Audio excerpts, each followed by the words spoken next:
academic, we shouldn't stop doing research and present our finding in conference. So for I think more than 2 years, was all this what call it, COVID.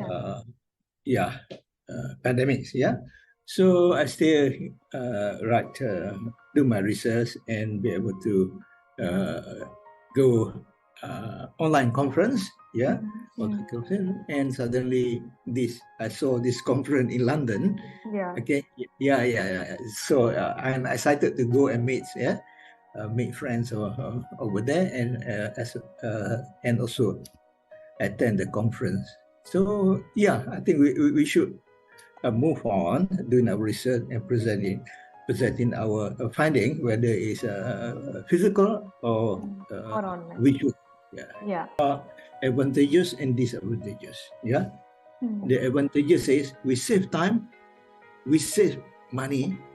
Okay, the accommodation, the flight, and we can attend any conference. Okay, even though we are busy in our work, no need to take leave only that particular time. No need to travel.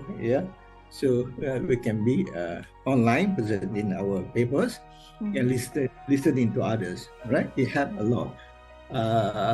The disadvantage is we cannot see the members of our research community physically. We lost the physical connection. Yes, interaction. Yes, definitely. Only that part. But as far as the virtual conference, I think very good. And also because of the pandemic, there are new norms being created. The conferences and also this what I call it, learning online. Which is quite positive things. Happening. Very much. Very much. I encourage. So maybe we can go to more conferences.